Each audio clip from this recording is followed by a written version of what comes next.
Hello. Yes, sir. We are listening to you, sir. Your voice Okay, is coming, so sir. everyone can hear me. Yeah. Yeah. Yeah. Okay, just a Yes, minute. sir. We are very shortly. We are going to start. Very shortly, we are going to start. Okay, okay, fine. So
everyone. Voices coming to all of you. Hello everyone.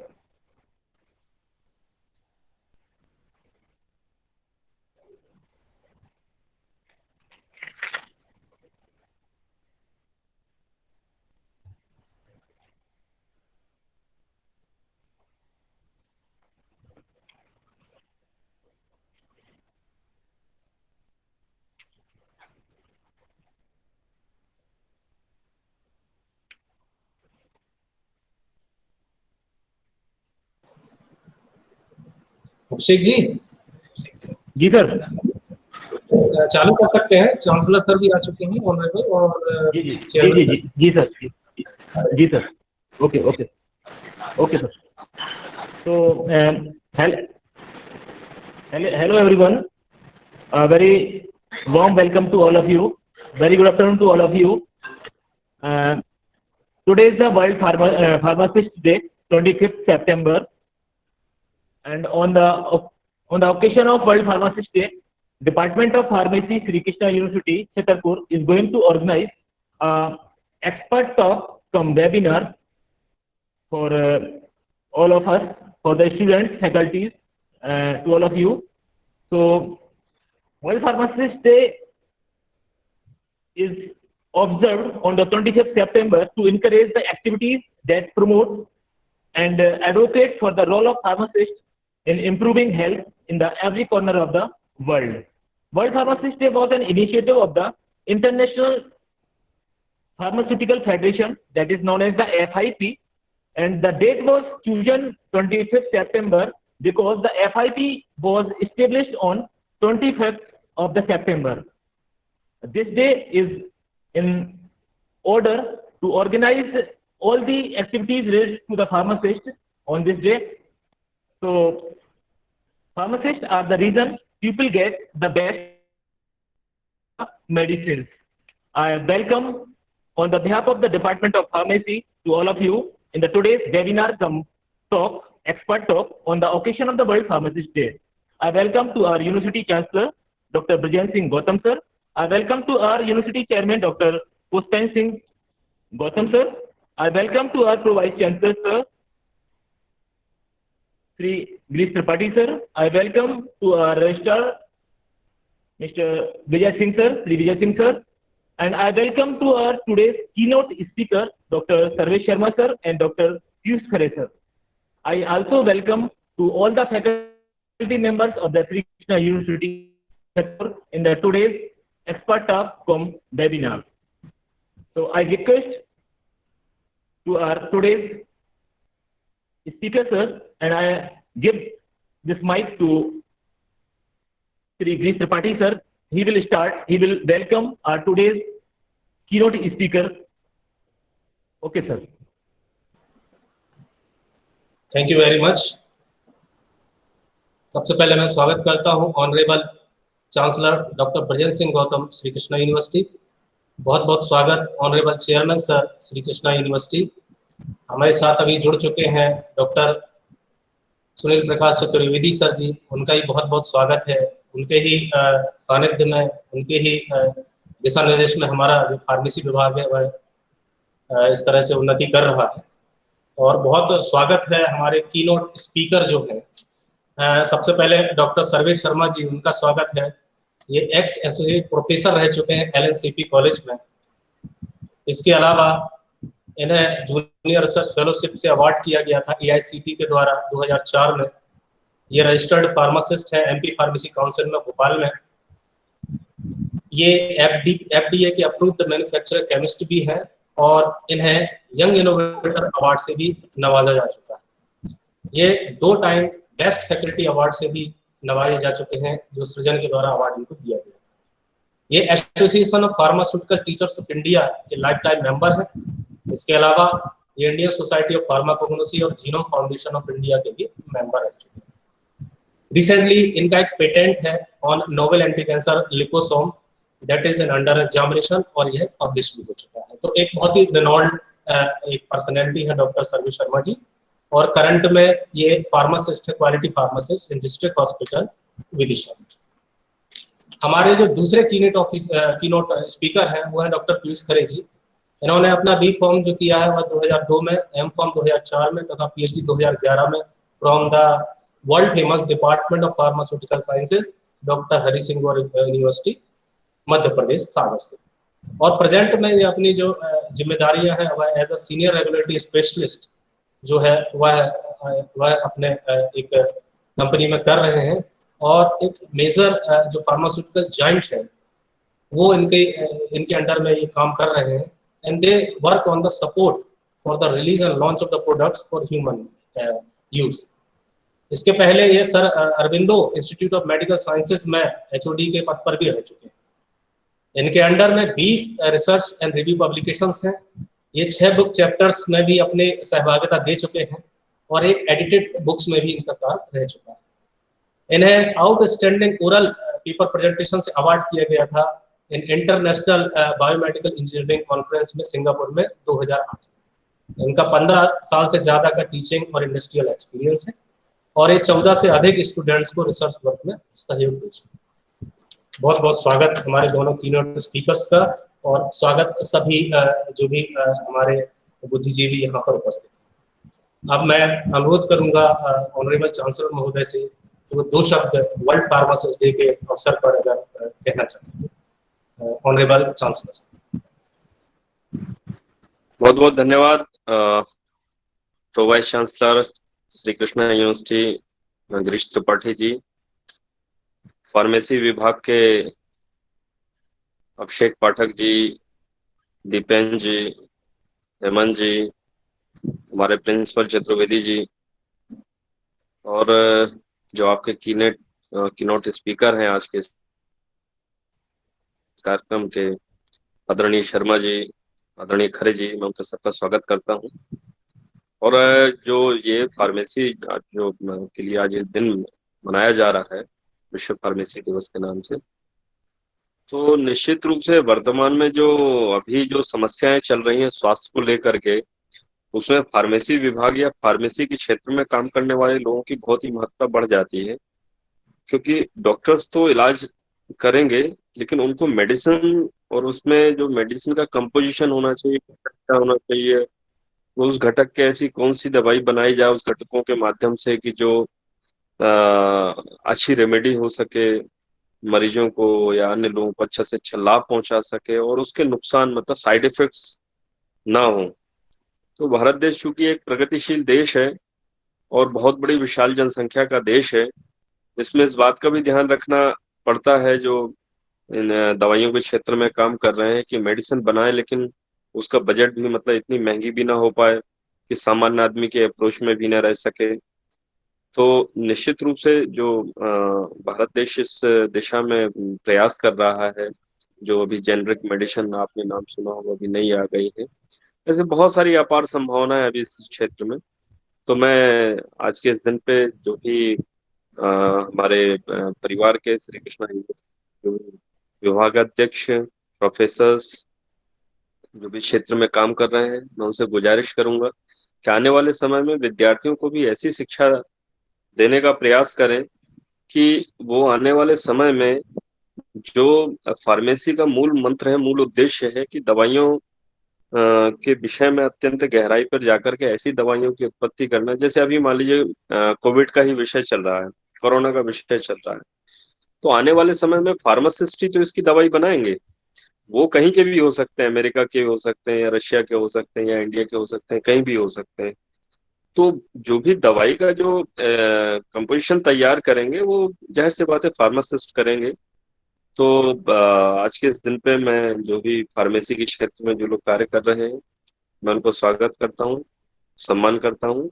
आपने मुझे आमंत्रित किया, आप सभी को बहुत बहुत धन्यवाद।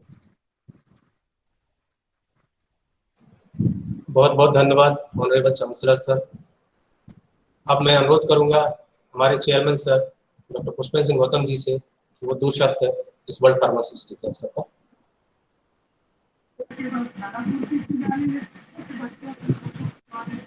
सभी को मेरा नमस्कार। विश्वविद्यालय के कुलाधिपति महोदय doctor Brajendra Singh Gautam ji, pro VC doctor Girish Tripathi ji, registrar साहब विजय सिंह साहब, हमारे फार्मेसी डिपार्टमेंट के हेड चतुर्वेदी जी, सभी को मेरा यथोचित अभिवादन।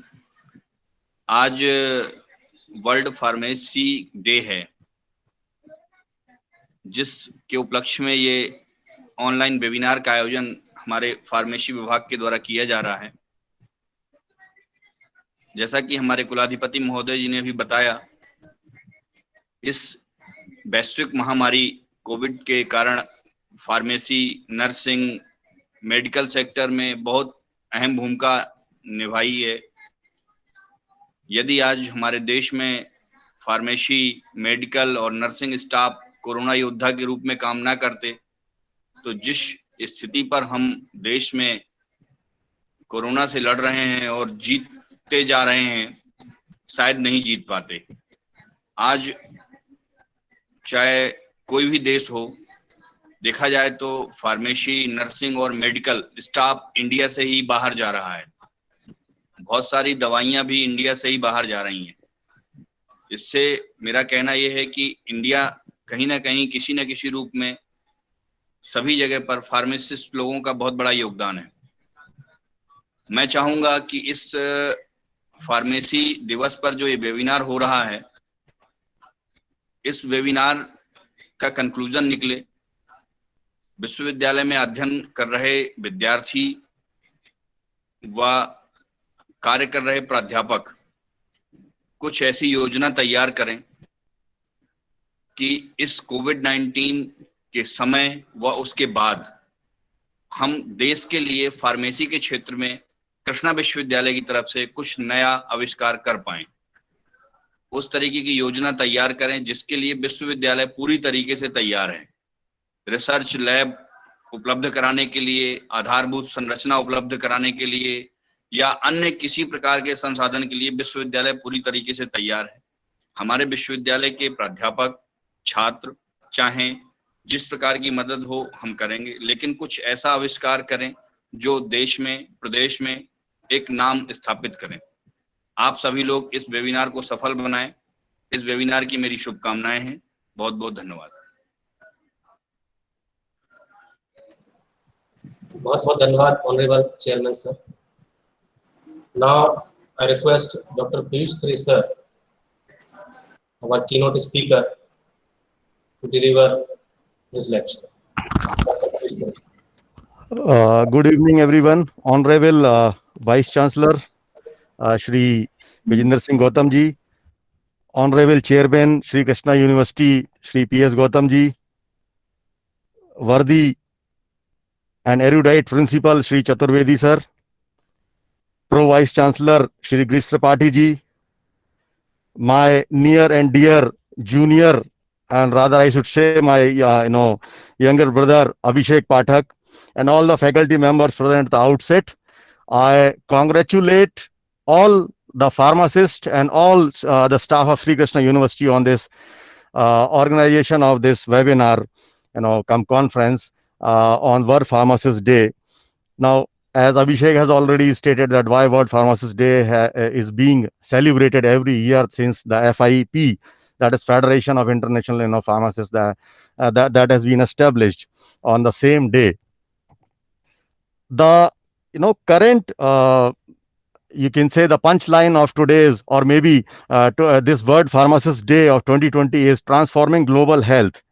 Now, I would not take much of your time, but I'll directly come to the point. This is indeed a proud moment for me because I am delivering a short, you can say, a type of lecture at Sri Krishna University, which is in the heart of Bundelkhand, and that too in Chhatarpur. I belong to district Chhatarpur, and that is my birthplace. So it is indeed double proud moment for me to be a pharmacist delivering a lecture to the university which is situated at my birthplace itself. Now, why we celebrate this World Pharmacist Day? Just to commemorate the services and all those type of services which are being delivered by the pharmacist all around the globe, not just India, all around the globe. Now, as respected Vice Chancellor said that yes, pharmacist role is gonna to improve and it becomes very important for a pharmacist to play his role currently when we are facing such a pandemic situation. Although there is a difference in the pharmacist position what we have in India and what the present position comes in Western world. When you go to the Western world, it is the second most white collar job, that is pharmacy. Whereas in India, there are several type of organizations which are trying to thrust up and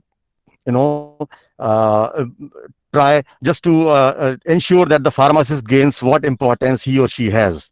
Now, pharmacy is a very, very noble profession. Now, on this outset, I would just like to concentrate only and focus only on 3 points. What is the role of pharmacist? And I hope I am allowed to speak in Hindi. So, in amidst my lecture, I would be speaking in Hindi also, if I am allowed to. Yeah, Tripathi ji, am I allowed to speak in Hindi also? जी sir, बिल्कुल बिल्कुल, ये हमारा सौभाग्य हुआ sir. No, because see, generally the lectures they are in English, but because it is more easy to express in Hindi also. So the thing is that the role of pharmacist is going to increase. हम कैसे क्योंकि doctor जो होता है he diagnoses only, and he prescribes the medicine, but the thing is that he is only or she is only the pharmacist who deals with the patient, और उनको बताते हैं कि कैसे दवाई लेनी है, क्या इंटरेक्शन है. सो मेरा जो फोकस है आज के इस पे, मेरा 3 चीजों पर फोकस रहेगा कि जब भी हम जो बडिंग फार्मासिस्ट हैं, those who are right now studying, the faculty members, as a whole, हम लोगों का एक we do have a responsibility, हमारी एक जिम्मेदारी है, महत्वपूर्ण जिम्मेदारी है कि हम समाज के बीच में रह के हम लोगों को अवेयर करें. The thing which is we are lacking is that we are not awaring being a pharmacist. हम उनको अवेयर करें. How do we aware is that जो भी हमारे समाज में, हमारे इर्द गिर्द जो भी है, जहां पर भी है, जैसे भी, अगर हमारा डायरेक्ट टच है उनसे तो बहुत अच्छी बात है, नहीं है टच, सो देन आपके आसपास जो भी लोग मिलते हैं, so you need to ensure that you give them a proper guidance on how to take medicine, what is the dose, what are the drug interactions. Now for the faculty members and for all the budding pharmacists who are listening to this is that we need to focus on the drug interactions. हमको ये जरूर पता होना चाहिए कि किस drug को लेने से क्या होता है और कोई भी 2 ड्रग लेने से आपस में क्या इंटरेक्शंस होते हैं या नहीं होते हैं, क्योंकि ये बहुत बड़ी चीज है जिसको कि अभी तक शायद उतनी इंपॉर्टेंस नहीं दी गई है. बिकॉज जैसे मैं आपको एक एग्जांपल बताता हूं, हमारे जनमानस में एक बहुत छोटी सी एक भ्रांति अंदर जैसे पैदा है कि हमें, जैसे किसी को खून की कमी है या किसी को, जनरली एक जनरलाइज बात कह रहा हूं, just saying a general statement that कि हमें आयरन की शीशी पीनी चाहिए, हमें आयरन लेना चाहिए. Now once the thing is that nobody knows, किसी को ये पता नहीं है. लोग क्या सोचते हैं कि मैं 2 चम्मच आयरन की जो आयरन टॉनिक है, जो हेमेटेनिक्स है, उसको मैं पी रहा हूं, मैं 5 चम्मच पी लूंगा तो मेरे को बहुत फायदा हो जाएगा. बट इसके उलट क्या है कि आयरन फॉलोज ए सैचुरेबल मैकेनिज्म, मतलब उसका एक कहना चाहिए चरम एब्जॉर्प्शन है. उसके बाद आप उसको 1 किलो नहीं, आप उसको कितना भी आयरन खिला दीजिए, बॉडी से उतना ही एब्जॉर्ब होगा जितना कि बॉडी से अलाउड है. तो ये कुछ चीजें हैं. तो ऐसा नहीं है कि अगर हम आधी शीशी आयरन पी लेंगे तो एक दिन में हमारे खून की कमी पूरी हो जाएगी. सो जैसे एक बहुत फैसिनेटिंग एग्जांपल है, जनरली जो भी टेट्रासाइक्लिन एंटीबायोटिक हम लेते हैं तो जनरली दूध के साथ नहीं लेनी चाहिए, क्योंकि दूध में कैल्शियम होता है और उसके संग वो चीलेट हो जाती हैं. जैसी चीलेट यानी कॉम्प्लेक्स बना लेती हैं, जैसे ही वो कॉम्प्लेक्स बनाएंगी वो एब्जॉर्प्शन नहीं होगा. अभी एंटीबायोटिक आप ले रहे हैं किसी रोग से लड़ने के लिए, वही अगर एब्जॉर्ब नहीं होगी तो आप रोग से नहीं लड़ पाएंगे. लेकिन जनमानस को ये चीज नहीं पता है. वो सोचता है कि मैंने गर्म दवाई ली है तो मैं दूध के साथ लूं.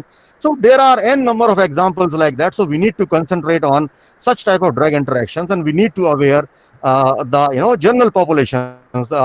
In my language I say layman, जिसको कुछ पता नहीं है उसको हमको बताना पड़ेगा. दूसरी जो इम्पोर्टेंट पॉइंट है which I want to stress is repurpose medicines. जैसे अभी चेयरमैन साहब ने कहा कि हम कुछ ऐसा आविष्कार, तो आविष्कार करने के लिए हमको बहुत प्रयास करने होंगे. और अच्छी बात है कि श्री कृष्णा यूनिवर्सिटी ने रिसर्च लैब का भी बनाने के रूप में आगे बढ़ रहे हैं. उन्होंने बोला भी कि हम सारे तो रीपर्पस मेडिसिन से हम रोग के बारे में पता करें. पहले खाली कोविड ही नहीं, हम बहुत सारी चीज़ों के बारे में पता करें कि भाई उस रोग का शरीर के किस भाग में क्या क्या प्रभाव है. फिर हम ये स्टडी करें। ये मैं इसलिए दे रहा हूं कि जो लोग भी शोध कार्य में इन्वॉल्व हैं, जो लोग अपना रिसर्च फॉलोअप कर रहे हैं, वो अपने रिसर्च को उस डायरेक्शन में मोड़ सकते हैं। तो जो दवाइयां हैं, क्या वो भी उसी लेवल पर जाकर काम करती हैं, और कौन सी ऐसी दवाइयां हैं जो उसी लेवल पर जाकर काम करती हैं? So once you are able to elucidate the mechanism, the cellular mechanism of that disease, and then you can try on testing so many drugs by just reviewing their literatures and their mode of action, कि वो कहाँ कहाँ act करती है। तो for example अभी जैसे आप देखेंगे हाइड्रोक्सीक्लोरोक्विन ड्रग किसी और की है, यूज कोविड में हो रही है अभी भी। आइवरमेक्टिन बहुत सेफेस्ट ड्रग है जनरली, ये पहले वेटरनरी ड्रग थी, फिर धीरे धीरे ये पेट के कीड़े मारने के लिए यूज होने लगे ह्यूमंस में। और अभी देखिए मोनाश यूनिवर्सिटी ने सबसे पहले अप्रैल 2020 में, जब ये पेंडेमिक अपने चरम पर थी, मतलब शुरू हो गई थी बहुत, उन्होंने बताया कि नहीं, आइवरमेक्टिन वायरल रेप्लिकेशन रोकती है। तो ये क्या हुआ? This is the repurpose of drugs. इसमें जो भी रेगुलेटरी एजेंसीज हैं जिनसे मैं डायरेक्ट कांटेक्ट में जनरली आजकल रहता हूं, क्योंकि मेरी जो जॉब है मेरी, वो उस तरीके की है। तो रेगुलेटरी एजेंसी जब तक आपको अलाउ नहीं करेगी, अब ये रीपर्पज ड्रग्स हैं, उनको वो तुरंत अलाउ इसलिए कर देती है, कारण क्या है कि उनकी सेफ्टी पहले से ही एस्टेब्लिश हो रखी होती है। तो कोई भी नई कोई ऐसी क्लिनिकल ट्रायल्स कुछ इस तरीके की करना नहीं पड़ती हैं, और अगर सेफ है तो वो बिल्कुल दे सकते हैं। तो आइवरमेक्टिन इसका बहुत बढ़िया एग्जाम्पल है, और हम इस चीज पर बहुत आगे बढ़ सकते हैं। ये मेरा ये कहना होगा कि हम जो भी शोध कार्य करें, जो भी करें, वो हम इस पर करें। तीसरा, the third point which I want to stress is being a pharmacist, because हम लोग फार्मासिस्ट हैं, तो मैंने जैसे बोला कि हम लोग समाज में अपने इधर इर्द गिर्द जहां पर भी है, we need to aware the people. हमको उनको अवेयर करना पड़ेगा कि क्या लेने से क्या होता है, इसको लेने से ठीक होता है, कितनी डोज लेना है, कितना नहीं लेना है। And the thing is that this is a noble profession, हम ह्यूमैनिटी के लिए काम कर रहे हैं। और दूसरी चीज ये दिमाग में हमें रखना पड़ेगा, there is no place of mistake in our job हमारे, बिकॉज अगर आप कोई सपोज अगर कोई आप मकान बना रहे हैं और उसमें कुछ गलत बन गया है, तो वो टूट के दोबारा बन सकता है, it can be modified. But the thing is that when you are involve into the health care system, अगर आपने कहीं गलत दवाई दे दी किसी को और उसकी वजह से अगर उसको कोई ऐसा बुरा साइड इफेक्ट हो गया, इसकी जान चली जाए, तो वो वापस नहीं आ सकती है। तो we should remember as a pharmacist that yes, we being a very noble profession, हमारी रिस्पॉन्सिबिलिटी भी उतनी ज्यादा बड़ी है। तो तीसरी चीज जो मैं बता रहा था अवेयरनेस के बारे में, अभी आप देखिए, because the environment is constantly changing and this is because of us only, हमारे कारण ही, मानव की हस्तक्षेप के कारण ही एनवायरमेंट इतना चेंज हुआ है। But what to do now what we need to do is we need to keep fit. तो अभी अभी जैसे WHO ने भी अपना एक वक्तव्य जारी किया था कि उसको जो ट्रेडिशनल और जो हर्बल मेडिसिन हैं उस पर उसका विश्वास थोड़ा ज्यादा दृढ़ होता जा रहा है। So we need to prescribe more of herbal medicine because they have a negligible और you can say very less side effect, they can be used in variety of forms and they are readily available, बहुत अच्छे से available है। तो as a pharmacist मैं आज के दिन यही कहना चाहूंगा कि जो वर्किंग फार्मासिस्ट हैं या जो बनने वाले हैं या आप जो फैकल्टी मेंबर्स हैं, क्योंकि हम सब अपनी अपनी जगह, अपने अपने घर, अपने अपने मोहल्ले, अपने अपने परिवार में रहते हैं, so we should be well acquainted with such type of medicine जो कि ट्रेडिशनल भी हैं, जिनको हम अपने रिसर्च में ला सकते हैं। दूसरा, हम उनको प्रयोग करें because they have a very very less side effects, you can say negligible और nil side effects. So herbal medicine की तरफ अभी दुनिया जा रही है। The trend which is being followed is, जो मैं अभी रोज देखता हूं, कि there are n number of patents, n number of research which are going on herbal medicine.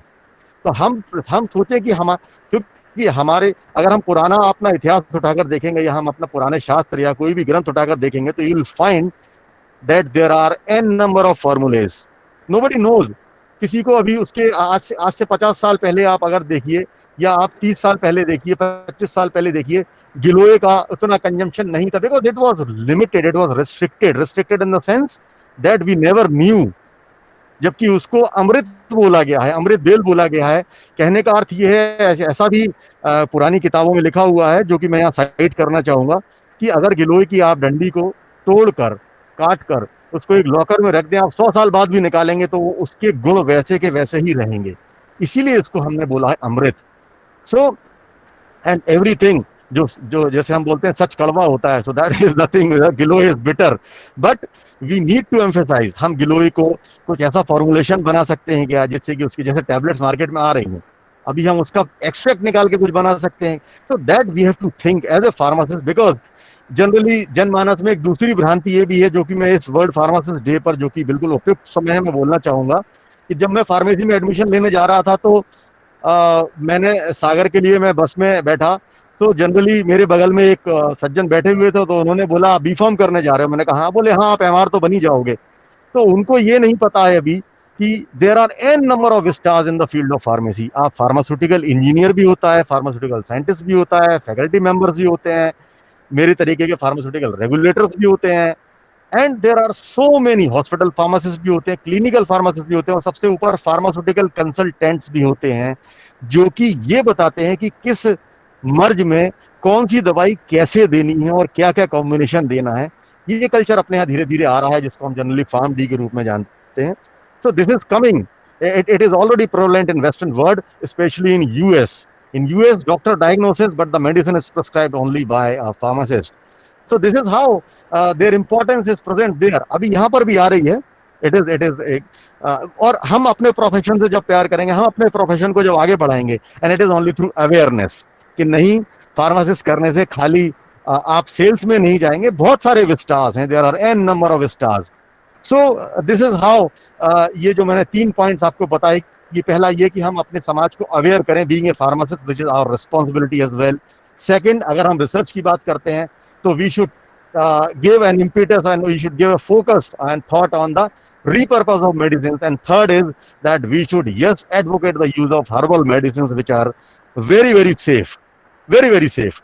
So this is how we can play our role in our country, and once अगर हम ये अपना रोल सही ढंग से निभाते हैं, तो हमारी फार्मास्यूटिकल प्रोफेशन, साइंस, और सबसे बड़ी चीज देश और मानवता, सारी चीजें ग्रो करेंगी।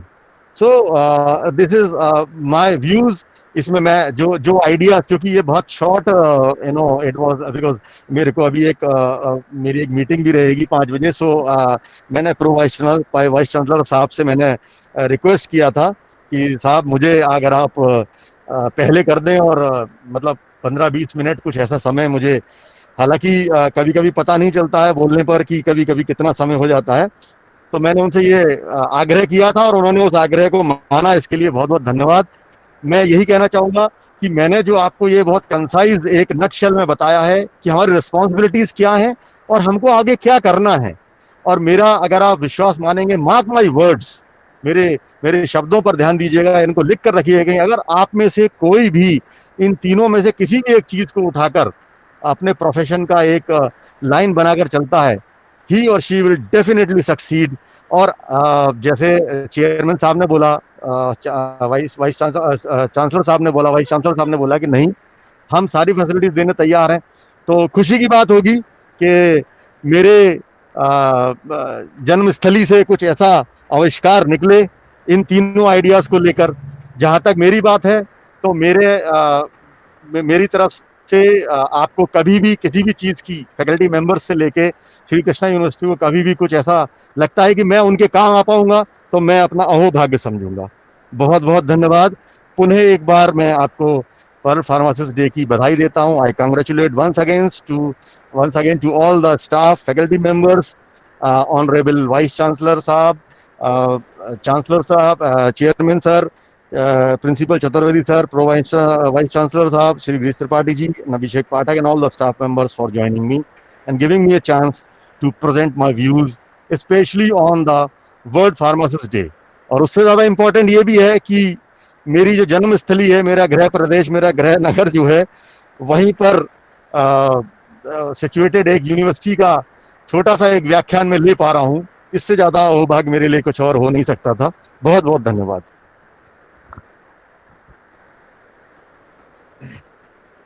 बहुत बहुत धन्यवाद डॉक्टर पीयूष खरे जी।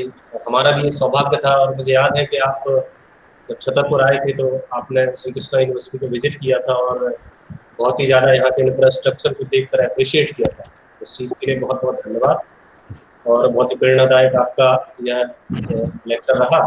जिसमें महत्वपूर्ण कुछ बातें आपने बताई हैं। इसमें आपने यही बताया है कि फार्मेसी लाइन में बहुत सारे स्कोप है अगर ठीक से देखा जाए, ठीक से किया जाए, और आपने हर्बल ड्रग्स और हर्बल की तरफ बढ़ने के लिए हमें प्रेरित किया। बहुत बहुत धन्यवाद।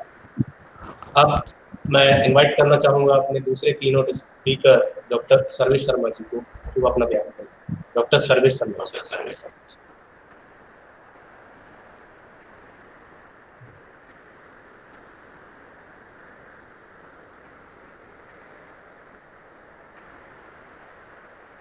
Am I audible? Yes sir, yes sir. Hello. Yes sir, you are audible sir.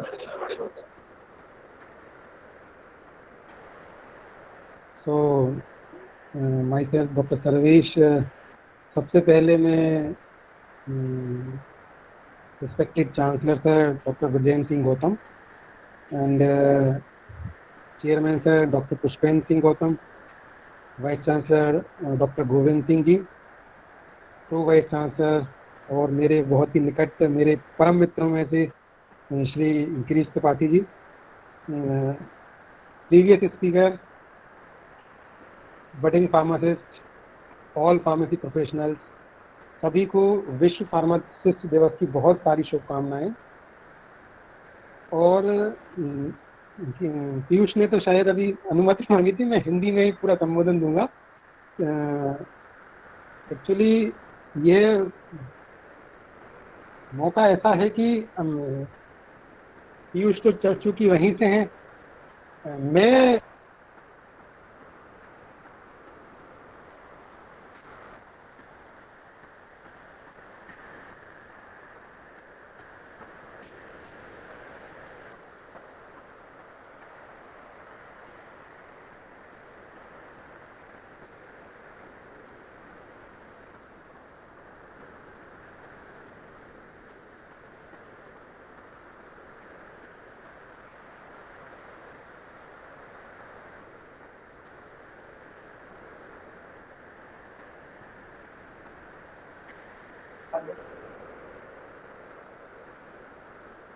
अरे सर भी ये ओम प्रकाश जो है अपने मैं चला रहे उन्होंने स्क्रीन शेयर कर दी एकदम से, तो उनको हटाने के चक्कर में डिलीट हो गया।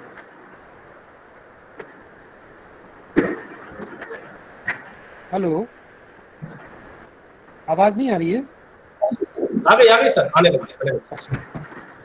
मैं पुनः ये एक बार आपको बहुत बहुत साधुवाद और धन्यवाद देना चाहता हूँ, यहाँ की chancellor, chairman sir, vice chancellor sir, to vice chancellor sir, जिन्होंने एक नए उद्देश्यों को लेके फार्मेसी जैसे सब्जेक्ट्स को वहाँ पर रखा है और उन ऐसे लोगों के पास जहाँ तक फार्मेसी या फार्मेसी के संसाधन नहीं पहुँच सकते थे वहाँ पहुँचाने की कोशिश की जा रही है। तो मेरी बहुत सारी शुभकामनाएं, शुभेच्छाएं हैं इनके साथ। अब हम फार्मेसी की, चूँकि फार्मासिस्ट दिवस है इसलिए थोड़ी सी बात करते हैं। उसमें खास बातों में मैं आपको चाहूँगा कि जब हम पढ़ते थे बी फार्मा में तो दो बातें खास होती थी। पहली होती थी कि डेफिनेशन ऑफ फार्मेसी। तो पहली बात तो हिंदी में लिखा होता था डिपार्टमेंट के ऊपर नाम और लिखा होता था भेषज विज्ञान। बहुत शुद्ध हिंदी में हम उसको औषध विज्ञान भी बोलते हैं। तो भेषज को तो समझते नहीं है लोग।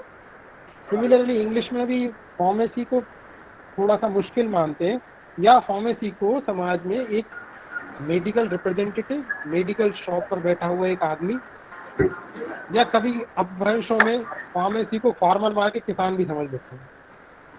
तो पहली बात तो फार्मेसी क्या है यह जानना समाज में बहुत जरूरी है कि फार्मेसी क्या है।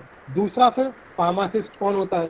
ये दो प्रश्न जब तक समाज ना जाने तब तक हम अपने अस्तित्व को या अपने क्रियाकलापों को समझाने में बड़ा मुश्किल अनुभव करते हैं। क्योंकि मैं प्रीवियस मेरा जो अनुभव है वो टीचिंग का रहा है, एकेडमिशियन रहा हूँ मैं, और अभी वर्तमान में एक क्लिनिकल फार्मासिस्ट का काम कर रहा हूँ। तो क्लिनिकल फार्मासिस्ट को डायरेक्ट इंटरेक्ट होते हुए जो सामना करना पड़ता है वह कुछ अनुभव है मेरे साथ। और मेरे जो टॉपिक है similarly real time pharmacy and the role of pharmacist. यह एक करेंट सिचुएशन है वर्तमान में कोरोना तो चल ही रहा है, साथ साथ जो हम डेली मरीजों के साथ इंटरेक्ट होकर उनकी समस्याएं या उनकी दुविधाएं पता करने की कोशिश करते हैं, आज के प्रेजेंटेशन में, आज के इस आपकी श्रृंखला में, वेबिनार की श्रृंखला में मैं आपको कुछ यही बातें डिस्कस करना चाहता हूँ। तो पहली बात तो फार्मेसी एक सेट ऑफ साइंस है, और not only science, it is also art and science of the manufacturing and dispensing of drug and biologicals to prevent और cure the diseases, thereby preserving the health of humanity at large। सबको उम्मीद की किरण होती है एक pharmacist से कि हम कैसे दवाएं कहाँ से आ रही हैं, क्या मोड है उनके बनने की, किस तरीके से उनको खोजा गया, उनको कैसे स्टैंडर्डाइज किया गया, उनको कैसे स्टोर किया जाता है, कैसे एक जनमानस तक वो उपलब्ध होती हैं, पेशेंट तक कैसे पहुँचती हैं। ये एक नींव का पत्थर है, मान लें आप, माइलस्टोन की तरह एक फार्मासिस्ट अपना रोल प्ले करते हैं, और फार्मेसी एक शॉप के रूप में दिखाई देती है समाज में। फार्मा इंडस्ट्रीज के बारे में भी लोगों को बहुत कम नॉलेज होता है, परंतु जैसे कि टाइम चेंज हो रहा है, अभी कोरोना काल में हम घर से निकल नहीं पा रहे हैं, तो मैं देख रहा हूँ कि फार्मेसी ने भी अपने अपने तरीके से परिवर्तन किया है। जैसे कुछ समय पहले आपने ई फार्मेसी का कॉन्सेप्ट सुना होगा, जिसमें ई फार्मेसी का सीधा सा मतलब होता है कि हम घर बैठे बहुत सारी दवाओं को प्रोक्योर कर सकते हैं, मंगा सकते हैं, खरीद सकते हैं। इन दवाओं में किसी भी प्रकार की दवाओं हो, और कुछ ऐसी ऑनलाइन मार्केटिंग कंपनियां हैं जो कि इस पर्टिकुलर काम में बहुत आगे सक्रिय रूप से भूमिका अदा कर रही हैं। इसलिए मैं आपको जो ई pharmacy is a real time pharmacy, एक तो ये नया कॉन्सेप्ट है, और दूसरी कॉन्सेप्ट है कि हम जो अभी पीयूष सर ने भी बोला कि हम इसे पैंडेमिक में कैसे अपने जो एंशिएंट साइंस है, आयुर्वेदा है, उसको प्रेजेंटेबल फॉर्म में, पोटेंशियल जिसमें है उसको अपना प्रभाव बढ़ा करके, ना कि पोटेंशिएट करके मनुष्यों तक पहुंचा सकते हैं। यह एक बड़ी अच्छी, मतलब फार्मेसी का उसमें बड़ा रोल है। तो अब बात आती है कि फार्मेसी का रोल है या फार्मासिस्ट क्या करेगा। फार्मासिस्ट पहली बात होता कौन है? जो फार्मेसी पे बैठता है, क्या वो फार्मासिस्ट है? मैं इस बात से थोड़ा सहमत नहीं हूँ, क्योंकि भारत में जितने भी मेडिकल शॉप या फार्मेसी आपको दिखती हैं, चाहे वो किसी भी पैथी की हों, उन पर रियल फार्मासिस्ट या रजिस्टर्ड फार्मासिस्ट नहीं होता है। वह एक ऐसा ट्रेंड बॉयज होते हैं जिनको कि 10 से 30 दिन के दिन में दवाओं को नाम याद करा दिए जाते हैं, और वो वहाँ पर उपलब्ध हो आपके प्रिस्क्रिप्शंस को आसपास के जो फिजिशियंस होते हैं उनके राइटिंग को पढ़कर समझ जाते हैं और आपको उपलब्ध कराते हैं, या प्रिस्क्रिप्शंस को डिकोड करके और दे देते हैं। इसके बाद वो कई बार तो बोल देते हैं कि आपको कैसे खाना है, कितनी खाना है, कब कब खाना है, ये भी बताते हैं, पर हमेशा ऐसा ज़रूरी नहीं होता है। तो मैं एज ए फार्मासिस्ट आप सबको 2-3 बातें खास बताना चाहता हूँ, जिसमें कि पहली बात है फार्मासिस्ट का रोल, जबकि प्रिस्क्रिप्शन जागरूकता मनुष्यों में ना हो। एक सामान्य मरीज में या मरीज के परिवार में प्रिस्क्रिप्शन के प्रति जागरूकता नहीं है, और हम ट्रांसफॉर्म कर रहे हैं ई फार्मेसी की तरफ। ऐसे में जो दिक्कतें हैं वह हमें उनके साथ उनके सॉल्यूशंस की तरफ प्रयास करना चाहिए। हमारे जो एंशिएंट हर्बल्स हैं उनको प्रेजेंटेबल फॉर्म में बनाने के लिए तो मैंने भी, जैसे रीपर्पसिंग की बात हुई, पीयूष ने कहा, तो उसमें हम काफ़ी कोशिश कर रहे हैं, और लगातार जैसा कि जो ऑलरेडी अप्रूव्ड ड्रग हैं, जैसे मलेरिया के लिए कोई हाइड्रोक्सीक्लोरोक्विन प्रूफ था, तो उसके अलावा भी बहुत सारी ऐसी हम हेड एंड ट्रायल स्टडीज करते हैं, जिनमें कि कई बार प्रीवियस जो चल रही दवाएं होती हैं किसी एक बीमारी के लिए दूसरी बीमारी पर भी काम कर जाती हैं, और यह अच्छा प्रयास है। हम कोरोना के लिए ट्रीटमेंट में केवल हेड एंड ट्रायल स्टडीज ही कर रहे हैं, कोई भी एंटीवायरल ड्रग काम कर सकती है, कई एंटीबैक्टीरियल ड्रग भी काम कर रही हैं। तो कहने का मतलब मेरा ये है कि देखिए, इस समय में जो बात हो रही है सबसे ज़्यादा कोरोना की हो रही है, और कोरोना में खास बात हो रही है कि हम लोगों को जो सबसे बड़ी बात है कि कोरोना की भ्रांति को कैसे मिटाएं। कुछ लोग तो कोरोना मान ही नहीं रहे, कुछ मान रहे हैं तो उसके साथ सावधानी लेने में सक्षम नहीं है, या वो उनका मन नहीं कहता कि हम इस बात को कि जब मान ही नहीं रहे हम कोरोना, तो हम फिर उसकी सुरक्षा क्यों लें। तो खास बात यह है कि एक तरफ हमारे पास बहुत ही सीमित संसाधन है। जब कोरोना की जानकारी WHO से और भारत में लॉकडाउन का स्टार्टिंग के साथ शुरू हुई, तो हमारे पास संसाधन नहीं थे। अब संसाधन क्या होते हैं? संसाधन होते हैं हॉस्पिटल्स, संसाधन होती है दवाएं, संसाधन होता है ह्यूमन रिसोर्स, संसाधन होता है बहुत सारा टेक्निक्स जिनसे कि हम बीमारी को कंफर्म करने की कोशिश करते हैं। डायग्नोस्टिक बोला जाता है। हमारे पास डायग्नोस्टिक्स नहीं है, या अभी भी है तो उनकी रिलायबिलिटी नहीं है। अच्छा, एक बात और बताऊं, फार्मेसी की डेफिनेशन के साथ मैं आपको एक बात और बताना चाहता हूं। फार्मेसी न केवल मेडिसिन बनाती है या ट्रीटमेंट ड्रग्स बनाते हैं, पर साथ साथ फार्मेसी वाले बहुत सारे नए नए ऐसे डायग्नोस्टिक्स और एनालिटिकल्स भी डेवलप करते हैं, जिससे कि आपको पता चले कि बीमारी क्या है। These all are comes under the pharmaceuticals.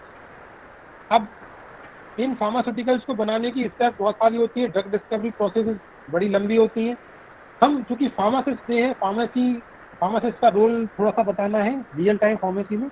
तो अब चूंकि बहुत सारा चेंज हुआ है टाइम, पहले हम कंपाउंडिंग एंड डिस्पेंसिंग पढ़ते रहे हैं, चूंकि हम 2000 के स्टूडेंट्स हैं बी फार्मा सागर यूनिवर्सिटी से। तो हम सब लोग उस समय कंपाउंडिंग या डिस्पेंसिंग को लेबोरेटरीज में करते थे। अभी भी नए एजुकेशन रेगुलेशन में इसे पढ़ाया जा रहा है, थोड़े से परिवर्तित रूप में पढ़ाया जा रहा है, या एडवांस कहना चाहिए डोजेज फॉर्म डिजाइनिंग के फॉर्म में वो डिस्पेंसिंग फार्मेसी पढ़ी जा रही है। परंतु कंपाउंडिंग एंड डिस्पेंसिंग अभी भी चल रही है। तो कंपाउंडिंग एंड डिस्पेंसिंग के थोड़े से रूप परिवर्तन हुआ है, उसका फॉर्म चेंज हुआ है। अब बात आती है फिर फार्मासिस्ट की।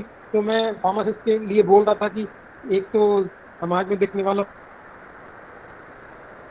को लोग फार्मासिस्ट कह सकते हैं, पर सबके पास वो जो बेसिक ज्ञान, भूत ज्ञान है वो नहीं होता है। अब जब वो ज्ञान नहीं है तो शायद पेशेंट तक वह अपनी जिम्मेदारियां पूरी तरह से नहीं कर पाएगा। अब जब जिम्मेदारियां पूरी नहीं कर पाएगा तो पेशेंट कंप्लायंस और जो एरर्स की संभावनाएं हैं वो आप समझ सकते हैं कि कैसे हमारा भारत चल रहा है।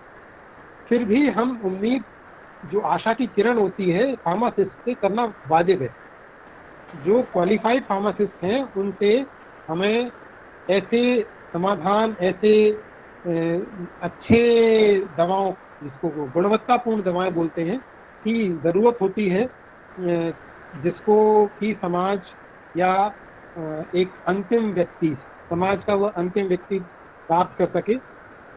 तो फार्मासिस्ट की कुछ खास कार्यों में जिस रियल टाइम में उन्होंने जो निभाए हैं, तो पहली बात तो है कि जितनी भी जगहों पर फार्मासिस्ट कम्युनिटी में दिख रहे हैं या हॉस्पिटल्स में दिख रहे हैं, ड्रग डिस्ट्रीब्यूशन में, खास करके फ्री ड्रग डिस्ट्रीब्यूशन में उनका बड़ा इम्पोर्टेंट रोल है।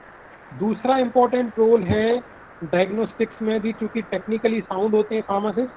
तो मैंने अपने डिस्ट्रिक्ट हॉस्पिटल में खुद एक नया प्रयास किया था। ठीक जब अप्रैल की बात है, हमारे पास डायग्नोस्टिक्स में कोई भी तरीका नहीं था विदिशा जिले में। डिस्ट्रिक्ट प्लेसेस पे कोरोना महामारी के 1-1.5 महीने के बाद भी हमें अपने यहाँ के सैंपल गांधी मेडिकल कॉलेज या एम्स भोपाल भेजना होते थे, और उनका RT-PCR लगभग 24 से 48 घंटे में रिपोर्ट आती थी। तब जाके पता होता था कि हाँ, अभी आप कोरोना या कोविड-19 पॉजिटिव हैं या नहीं है।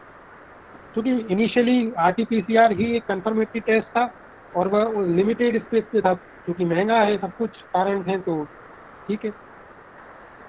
तो फिर हमने कोशिश की कि मैं चूँकि बायोटेक्नोलॉजी बैकग्राउंड से हूँ, मैंने एक जहाँ कोविड केयर सेंटर बनाया गया था, मैं अपना एक्सपीरियंस शेयर कर रहा हूँ आप लोग के साथ, ये शायद आपके लिए महत्वपूर्ण बात हो, है छोटी सी बात। तो जहाँ कोविड केयर क्लिनिक बनाया था वहाँ पर एक टीबी का लैब भी था जिसमें रेसिस्टेंट टीबी को डिटेक्ट किया जाता था, और उसका टेस्ट होता है CB NAAT, cartridge based nucleic acid amplification बोलते हैं उसको, सीबी नॉट बोलते हैं। तो सीबी नॉट को जब मैंने समझने की कोशिश की तो मैंने सीएमएचओ सर से आग्रह किया, एक अपील थी छोटी सी कि सर इस पर्टिकुलर टेस्ट को हम कोरोना के बेसिक स्क्रीनिंग में यूज़ कर सकते हैं।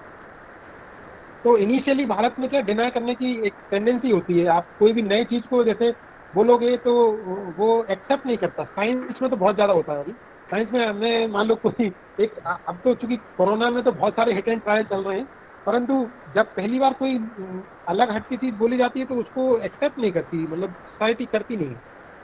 तो उन्होंने कहा नहीं ये तो पॉसिबल नहीं है, तो टीबी का टेस्ट है, टीबी के टेस्ट को हम कैसे वायरस को डिटेक्ट करने में यूज़ करेंगे। फिर मैंने कुछ और सीएमएचओ सर के जो साथ में थे, सीएस सर थे, उसके बाद आरएमओ सर थे हमारे यहाँ के, उनको थोड़ा सा मैकेनिज्म समझाने की कोशिश की, और फिर भी उनका रिस्पॉन्स मुझे नहीं मिला। फिर एक और मेरे मित्र हैं यहाँ पर कानून गो, उनसे हमने ऐसे ही एक पीएमओ को पोस्ट कराया कि this may be helpful for the detection of Covid, because RTPCR limited है, लोगों को टाइम लग रहा है, ये सब जब तक एंटीजन एंटीबॉडी डिटेक्शन किट भी नहीं आई थी। तो हमने कोशिश की, और मैं समझता हूँ अप्रैल 22 में केरल में पहला true not, that is a modified form of the CV not for the primary detection of the covid, that is fully based on the antigen structure. Antigen structure, ये वायरस के जो वायरल एंटीजन है उसके molecular weight और उसके size के basis पर हम डिटेक्शन कर पाते हैं ट्रू नॉट से। और जैसे ही जब हमने ये पीएमओ को लिखा, उसके बाद आईसीएमआर ने गाइडलाइन से अपनी एडवाइजरी, वो लगातार एडवाइजरी निकाल रहे थे, तो आईसीएमआर ने एडवाइजरी 3-4 दिन बाद निकाली कि yes, CB NAAT now converted to Truenat and it is beneficial, it is basic screening test for the कोविड-19।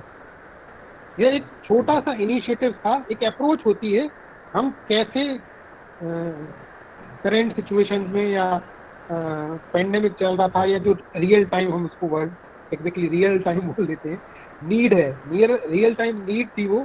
तो हमने एक इनिशिएटिव लिया, उसका हमको रिस्पॉन्स मिला, और आज ट्रू नॉट मैं समझता हूँ हर भारत के हर जिले में ट्रू नॉट मशीन इंस्टॉल कर दी गई है, और बेसिक स्क्रीनिंग के लिए जहाँ की एंटीजन या एंटीबॉडी की रिलायबिलिटी 70 से 72% होती है, ट्रू नॉट काफ़ी अच्छा काम कर रहा है। एक अप्रोच, फार्मास्यूटिकल केयर की बात आती है तो फिर हम कई तरह के अप्रोच लगाते हैं, जिसमें पहला अप्रोच होता है कि हम पेशेंट को कैसे, मतलब पेशेंट और प्रैक्टिस नर्स के बीच में कैसे इंटरलिंक का काम करें। मैं डेली आपको एक और दूसरा एक्सपीरियंस शेयर कर रहा हूँ। हम डेली ऐसे बहुत सारे ड्रग इंटरेक्शंस और एडवर्स, कभी कभी डोज डिपेंडेंट जो इफेक्ट्स होते हैं स्टडी करते हैं। हमारे हॉस्पिटल्स की डेली ओपीडी 1000 है, और हमारे यहाँ 4 फार्मासिस्ट हैं। उन 4 फार्मासिस्ट में से जो एक्टिव रहते हैं विंडोज़ पर, या और हमारे यहाँ डिसेंट्रलाइज ड्रग डिस्ट्रीब्यूशन है, सेंट्रलाइज नहीं है। इस कारण से एक मैं एनसीडी में भी ड्रग डिस्ट्रीब्यूट कर चुका हूँ पहले, एट प्रेजेंट मैं अभी कोविड में कुछ दिन पहले किया है।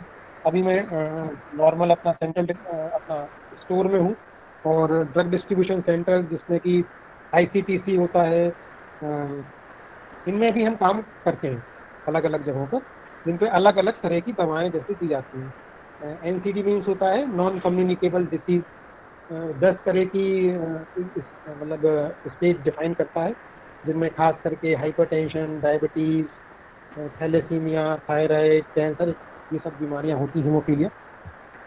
और आईसीटीसी में ऐसी दवाएं दी जाती हैं जो कि सिंड्रोमिक हैं, खास करके एचआईवी या नाको से जो बहुत सारी सप्लाई होती हैं दवाएं। एक टीबी ड्रग डिस्ट्रीब्यूशन अलग से होता है और एक कॉमन ओपीडी ड्रग डिस्ट्रीब्यूशन अलग से होता है। तो डोज डिपेंडेंट जो एक्शंस होते हैं ड्रग के वो बड़े हार्मफुल होते हैं।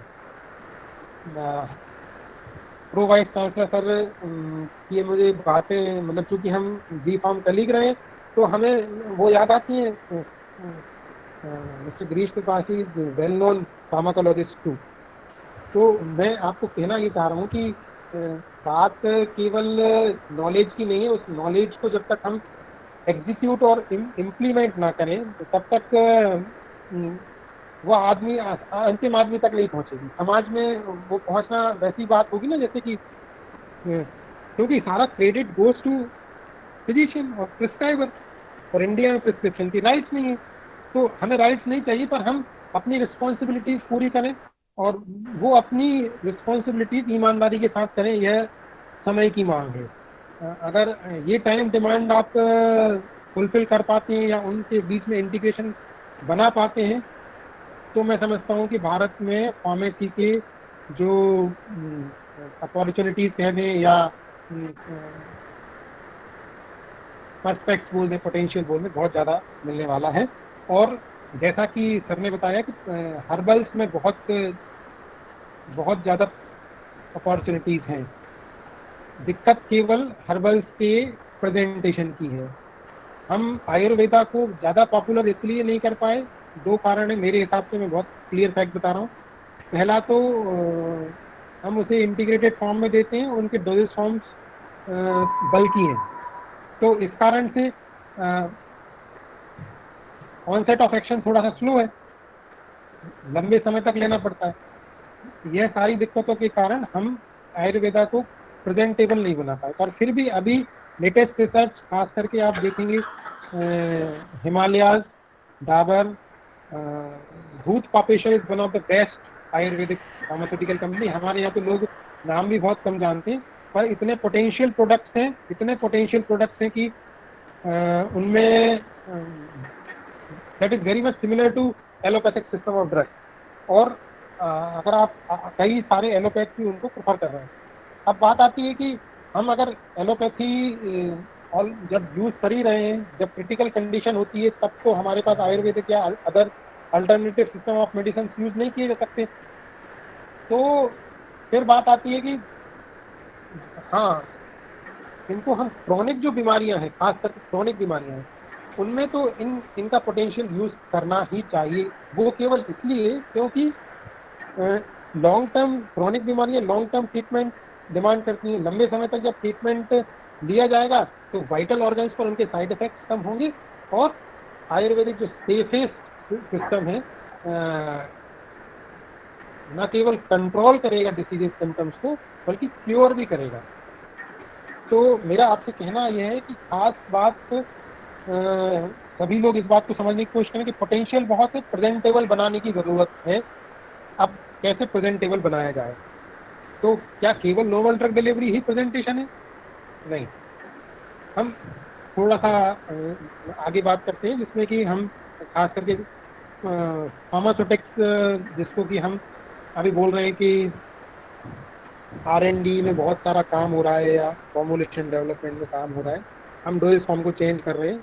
शायद हम कभी एक्सपेक्ट नहीं करेंगे कि हम जो दवाएं खा रहे हैं वो हमारे बच्चे भी खाएं, कोई चाहेगा नहीं। और ठीक है, हमने ऐसी दवाएं खाई जो कि पैलेटेबल नहीं थी। मैं एक छोटा सा एग्जांपल कई बार देता हूँ। एस्पिरिन के डोज डिपेंडेंट इफेक्ट्स हम बहुत अच्छे से जानते हैं। पहला कि हम एस्पिरिन को डिस्प्रिन बाजार में मिलती थी, एफर्वेसेंट टैबलेट में बड़े अच्छे से यूज़ करते रहे, परंतु उससे गैस्ट्रिक अपसेट, गैस्ट्रिक इरिटेशंस वाली प्रॉब्लम्स थी। फिर हमने उसको डिस्पोजेबल टैबलेट में बनाया, हमने उसको और सिंपल अपने कोटेड टैबलेट में बनाया, इकोस्प्रिन के फॉर्म में अलग इफेक्ट आए, प्लेटलेट्स काउंट कंट्रोल करने के लिए उसके अलग डोज इफेक्ट आए। पर अभी मैं एक बार अपोलो गया तो मैंने देखा कि सबसे अच्छा जो एस्पिरिन का प्रेजेंटेबल फॉर्म था वो था च्युइंगम। एस्पिरिन की च्युइंगम वहाँ पर कई सारे हार्ट पेशेंट्स उसको मैस्टिकेट कर रहे हैं। तो this is a challenging task कि हाउ वी च्युइंगम बना लेंगे। आप लोग सबसे, अब फार्मा एक्सपर्ट्स हैं तो सबसे पहले यही पूछेंगे सर उसका डिसइंटीग्रेशन डिसोल्यूशन कैसे चेक करेंगे। जब मैं एलएनसीटी में था तो आदित्य यूनिवर्सिटी में vice chancellor PV Sharma sir थे, उन्होंने अपने एमफॉर्म स्टूडेंट्स को एक प्रोजेक्ट दिया कि you just made a device for the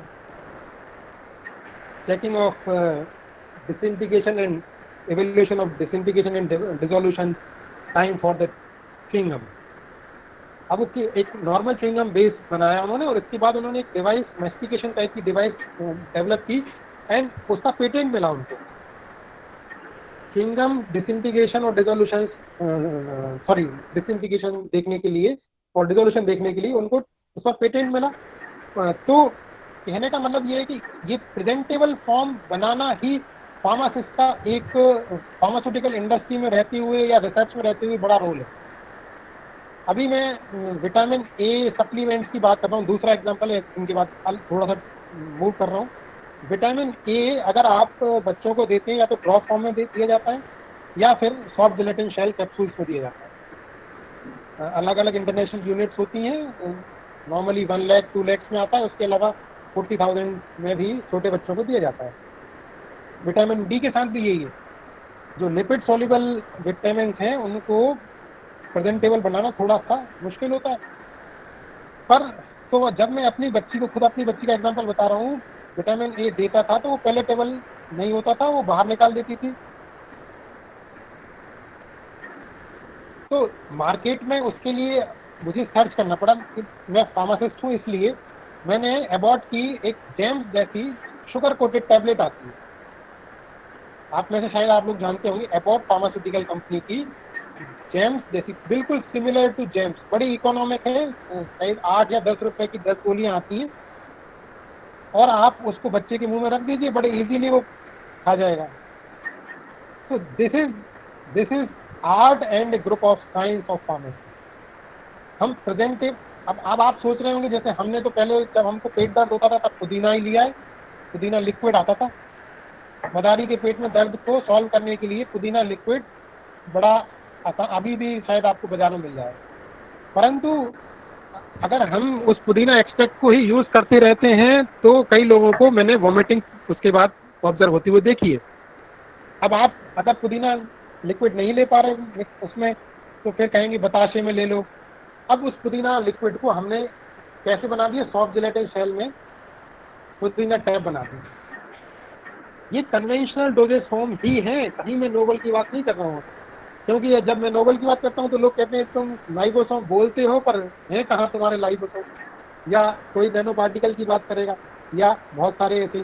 तो पर बहुत स्लोली ट्रांसफॉर्म हो रहा है इंडिया में फार्मा, और जीडीपी में बहुत बड़ा इनडायरेक्ट और डायरेक्ट बोलूँ करीब 1.5% of total GDP pharma cover करता है। तो रियल टाइम फार्मेसी में सबसे जो इम्पोर्टेंट बात है, हम लोग जब एंटीजन सर के लेक्चर अटेंड करते थे तो सर हमें फार्मा विजन 2020 बताते थे। आज वो 2020 में ही जी रहे हैं हम। तो सर के जो उस समय विजन थे, मतलब वो विजनरी हैं, प्रोफेसर सर, प्रोफेसर वी के दीक्षित मेरे गुरु हूँ, और उनके उन आइडियाज़ को शायद यहाँ आज मैं एग्जीक्यूट होते हुए या करते हुए देख रहा हूँ, जिनमें से बहुत सारे प्रोडक्ट मार्केट में मनुष्य की पहुँच में है, इकोनॉमिक वे में है, न केवल थेरेपेटिक्स में बल्कि डायग्नोस्टिक्स में, प्रिवेंटिव्स में, जिसको हम वैक्सीन की कैटेगरी में बोलते हैं। आप शांता बायोटेक और भारत बायोटेक की बहुत बढ़िया कोशिश चल रही है, क्योंकि हम वैसे ही लोग हैं ना कि हम जैसे अब एक बड़ा चैलेंजिंग टास्क होता था लेबोरेटरी में इमल्शन बनाना, तो इमल्शन बनाने में बोलते हैं कि ये तो तेल और पानी मिलाना है, कैसे मिलाओगे। शायद मैं समझता हूँ फार्मासिस्ट के अलावा कोई और इजी और उसको तेल और पानी को मिलाना संभव नहीं कर सकता, क्योंकि शायद हम जानते हैं कि हम किस मेथड को फॉलो करना है, कितना इमल्सिफायर मिलाना है एक्सेट्रा। इस बारे में जब तक हम नहीं जानेंगे तो कैसे इमल्शन बना पाएंगे, स्टेबल इमल्शन बना पाएंगे और क्वालिटी स्टेबल इमल्शन बना पाएंगे। अब बात आती है कि ठीक है, चलिए इमल्शन तक तो ठीक है, तो ये डोजेज फॉर्म तक की बात हो गई। अब चूंकि रियल टाइम फार्मेसी में जो दिक्कतें हैं वो एक कोलेबोरेशन, इंटीग्रेशन की है, integration between the physicians and pharmacists. Physicians never expect the role of pharmacist in society. एक चैलेंज है। तो अगर कई बार डोज, हायर डोजेज या कॉम्बिनेशन ऑफ एंटीबायोटिक्स दे भी देते हैं डॉक्टर्स, तो उनको वो एक्सेप्ट करने तैयार नहीं है। हमारी इस डायरेक्शन में एक नई पहल चल रही है कि हर डिस्ट्रिक्ट हॉस्पिटल्स में अकॉर्डिंग टू फार्माकोपिल इंडियन कमीशन जो है, अकॉर्डिंग हम फार्माको विजिलेंस सेंटर शुरू करें, एटलीस्ट जहां पर गवर्नमेंट फार्मासिस्ट बरसों से काम कर रहे हैं, उनका विजिलेंस रिलेटेड कोई एक्टिविटी आज तक ऑब्जर्व नहीं की गई। ना किसी हॉस्पिटल्स में येलो फॉर्म भरी जाती। क्यों? केवल मेडिकल काउंसिल ऑफ इंडिया ने ऑब्जेक्शन लगाए हैं। ये कभी नहीं चाहते कि हम फार्मासिस्ट उनकी लिखी हुई, उनकी प्रिस्क्राइब की गई चीजों को नोट करके इम्प्रूव करें। मोनोग्राफ बनाने में हालांकि बहुत हेल्प मिलती है इस चीज से, पर ये संभव कैसे होगा? संभव तभी होगा ना जबकि हम कोशिश करेंगे कि हाँ भाई, ब्रूफेन लेने से गैस्ट्रिक अपसेट हो रहा है या एमॉक्सिसिलिन लेने से लूज मोशन हो गए। ऐसे हमको डेली कई सारे हार्मोन प्रोफेशंस लोगों को इन्फ्लेमेशन और स्वेलिंग करके देखते हैं। हम कई सारे इंजेक्टेबल्स के जबरदस्त एडवर्स और साइड इफेक्ट्स हमको देखने को मिलते हैं। कहने का सीधा सीधा मतलब यह है कि केवल रियल टाइम फार्मेसी में एलएनजीज ही नहीं है, आपके पास अपॉर्चुनिटीज भी हैं। अब आप उन अपॉर्चुनिटीज को कैसे एग्जीक्यूट करते हो, यही टाइम डिमांड है। इस रियल टाइम फार्मेसी में ई फार्मेसी को शॉर्ट रूप में बताना चाहूँगा। ई फार्मेसी का के एडवांटेजेस और जो डिसएडवांटेजेस हैं, हम जिस तरह से देख रहे हैं कि जो ट्रांजिशन हो रहा है, हम चाहते हैं कि घर पे बैठे दवा मिले, क्वालिटी ड्रग मिले हमको, तो ऑनलाइन फार्मेसी एक नेक्स्ट रिवॉल्यूशन कहना चाहिए जो कि ड्रग इंडस्ट्री में होने वाला है। हम बहुत सारे नए नए तरह के एप्लीकेशंस बनाने जा रहे हैं जहाँ की हेल्दी बिहेवियरल चेंजेस ऑब्जर्व किए जा सकें। मेडिकल ट्रांसक्रिप्शंस के थ्रू हम जो लीजिबल राइटिंग्स हैं प्रिस्क्रिप्शंस पर, उसे डिकोड कर पाएँ और उस accurate medications fast moving activity के थ्रू आपके घर तक पहुंचा पाएँ। तो यह एक बड़ा नई पहल है। इस सब में इंटरनेट और जो ई टेक्नोलॉजी उसने काफ़ी मदद की है। इस तरह से हम एक कॉम्बिनेशन या हम नए टर्मिनोलॉजी को यूज़ करें जिसमें internet pharmacy, online pharmacy, web pharmacy या साइबर फार्मेसी का बड़ा रोल है। ऑनलाइन प्लेटफॉर्म्स में consumers can purchase the medicine without having to visit brick and mortar pharmacy. अब अगर हम अपने मोबाइल एप्लीकेशंस को यूज़ करते हुए अगर ड्रग ऑर्डर करते हैं तो थोड़ा डाउट होता है कि हमको एप्रोप्रिएट दवा मिलेगी या नहीं मिलेगी। हालांकि अदर कंट्रीज में यह around 2000 after 2004 online pharmacy start हो चुका है। हमारे इंडिया में इसके जो प्लेयर्स हैं वो बहुत थोड़े बाद में आए हैं। जैसे फार्मेसी आप सुनते होंगे, मेडलाइफ, इसके बाद 1mg बड़ी पॉपुलर साइट है, नेटमेट, मेड प्लस, और इसके अलावा मैं आपको और बताना चाहूँगा कुछ मेडिजी टाइप की भी दवा कुछ हैं एप्लीकेशंस, ये मेड प्लस टाइप के भी हैं, मायरा है। इन सबसे ये बड़े अच्छे प्लेयर्स हैं और ये अपना मार्केट बहुत अच्छे तरीके से बना रहे हैं। 2 मॉडल्स होते हैं ई फार्मेसी के। पहला होता है मार्केट प्लेसेस मॉडल और दूसरा होता है inventory based model. Market place models में एक जो टेक्नोलॉजी होती है the company directly connect to the consumer by using a licensed pharmacies. और इन्वेंट्री बेस्ड होता है ई pharmacy is the online service of, online भी होती है और ऑफलाइन लाइसेंस फार्मेसीज भी यूज की जा सकती है। अब इनका इन ये जो इन्वेंट्री बेस्ड होती है और मार्केट प्लेस बेस्ड होती हैं, इनको हम ऑर्गेनाइज्ड ई फार्मेसी बोलते हैं। कुछ नॉन ऑर्गेनाइज्ड ई फार्मेसी भी काम करती हैं जो कि विदाउट वैलिडेट प्रिस्क्रिप्शन की को वैलिडेट नहीं कर पाती, without any validation of prescription, क्योंकि मेन टास्क ई फार्मेसी में प्रिस्क्रिप्शन वैलिडेशन का ही है। तो प्रिस्क्रिप्शन के पार्ट को फिजिकली स्टडी करना, डिकोड करना या ट्रांसक्रिप्ट करना अगर बहुत ही वैलिडेटेड मैनर में हो रहा है, तब तो इस बात की श्योरिटी है कि आपको एक्यूरेट दवा आपके घर तक पहुंचेगी। परंतु अगर सिमिलर, एक हमारे हॉस्पिटल फार्मेसी में टर्म चलता है LASA, looks alike sound alike, मतलब जो एक सी दिखती हो या बोलने में एक सी हो। तो कई बार लिखने, बोलने और देखने में जब अगर दवाएं एक सी होती हैं, तब बहुत ज़्यादा चांसेस होते हैं कि आपको गलत दवा पहुंच जाती है। सिमिलर साउंड वाली दवाएं भी कई बार बोलने में या लिखने में कई बार गड़बड़ हो जाती है। डोज डिपेंडेंट इफेक्ट अलग है। तो मैं आपको बात कर रहा हूँ कि ई फार्मेसी को हम के जो लेटेस्ट एप्लीकेशन है, वैलिडेटेड प्रिस्क्रिप्शन फॉर्म में उनको सही दवा आदमी के पास तक पहुंचाएं, ये इम्पोर्टेंट है।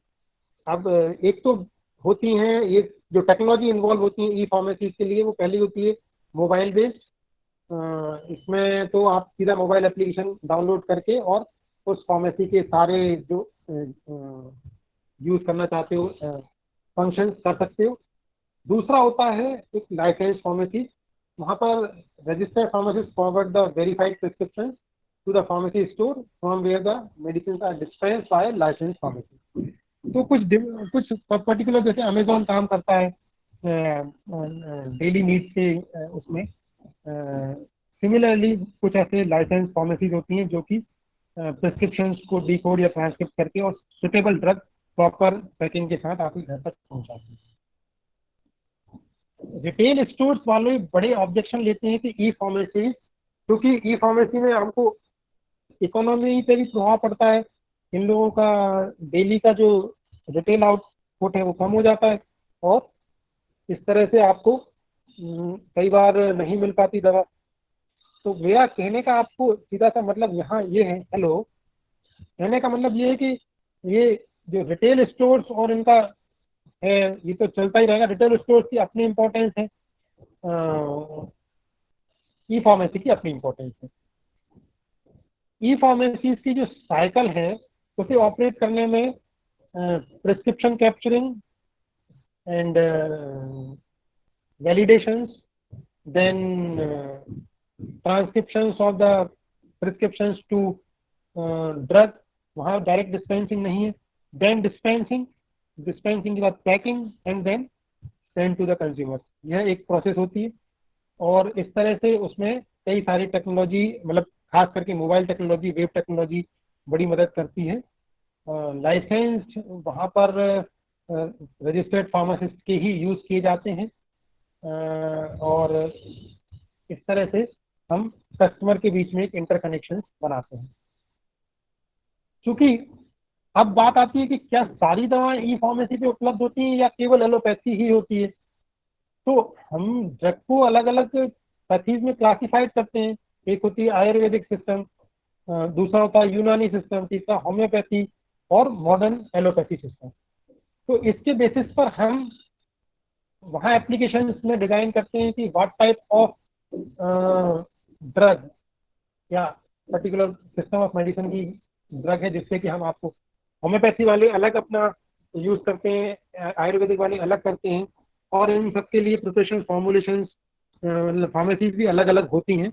तो हम उनका इंटीग्रेशन करके ही ई फार्मेसी की सप्लाई कर पाते हैं। इसके लिए रेगुलेशंस वैसे तो ड्रग एंड कॉस्मेटिक एक्ट 1940 में है, because sale of schedule H and schedule X of drug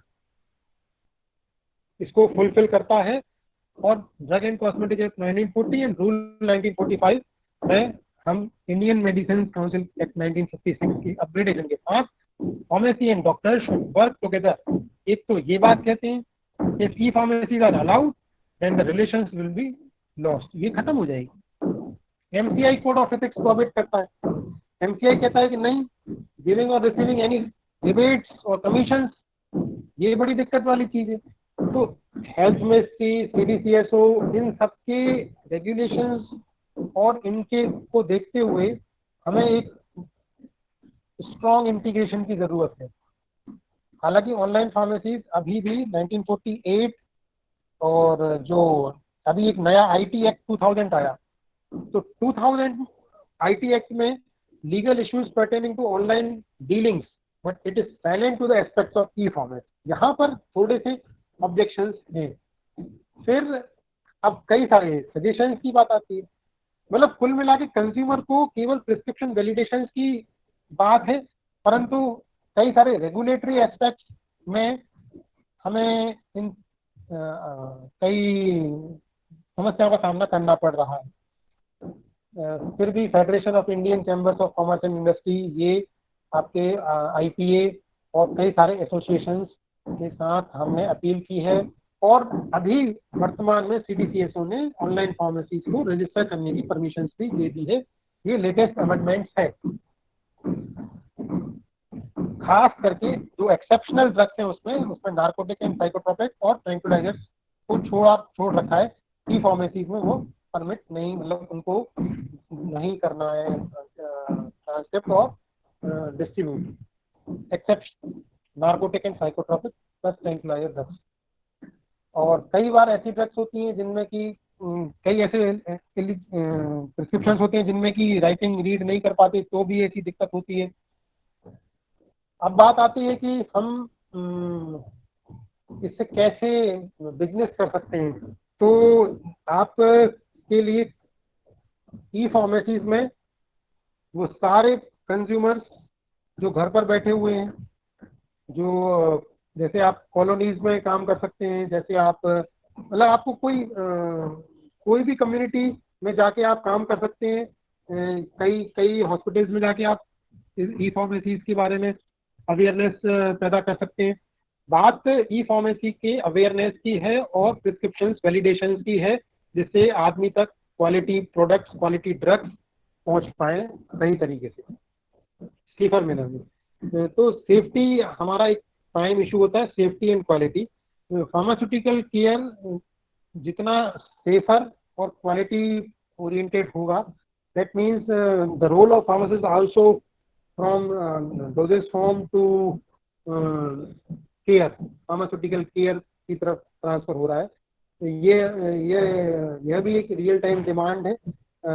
diagnostics में हमने बहुत सारे नए नए इमोबिलाइज्ड फॉर्म में स्ट्रिप्स डेवलप किए हैं, और मैं समझता हूँ कि कई सारे ऐसे बेसिक डायग्नोसिस भी हमारे यहाँ अवेलेबल होते हैं, जिनसे कि बड़े बेसिक टेस्ट बायोकेमिकल लेवल पे लगाकर हम कंफर्म कर सकते हैं कि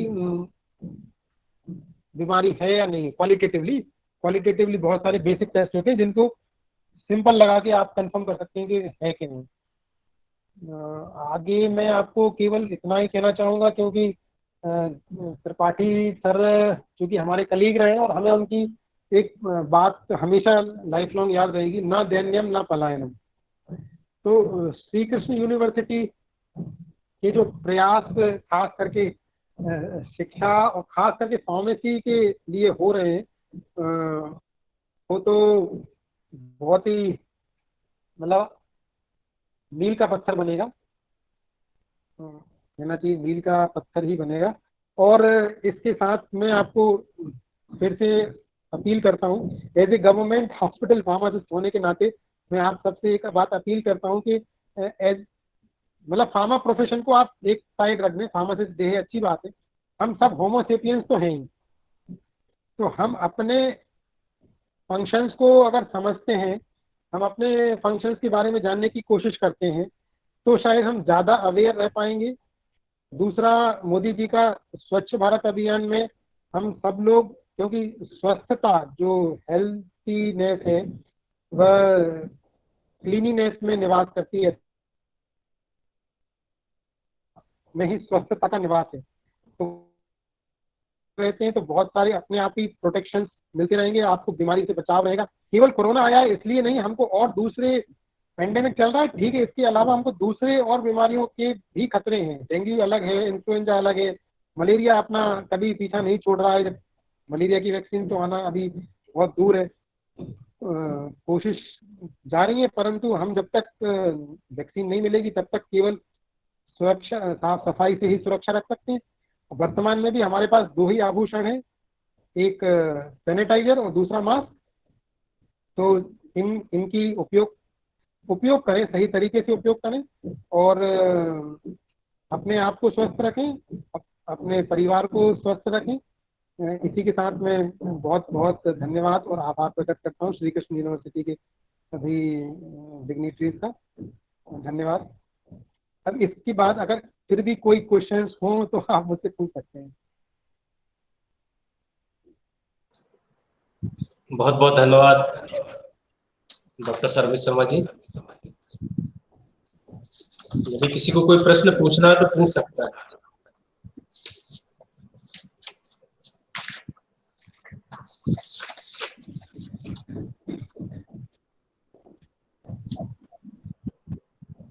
मुझे लगता है ज्यादा इंक्वायरी है नहीं, कुछ ज्यादा इंक्वायरी नहीं आ रही है सर।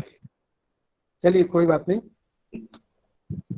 बहुत बहुत धन्यवाद डॉक्टर सर्वेश शर्मा जी। उन्होंने चूंकि रियल टाइम में कोविड-19 की सिचुएशन देखी है, वो फार्मासिस्ट रहे हैं, तो उन्होंने उन चीजों से हमें अवगत कराया। इसके साथ ही उन्होंने अपने बायोटेक्नोलॉजी का एक एग्जाम्पल बताया था कि इस तरह से टीबी का आउट जी जी TB NAAT get convert to true not.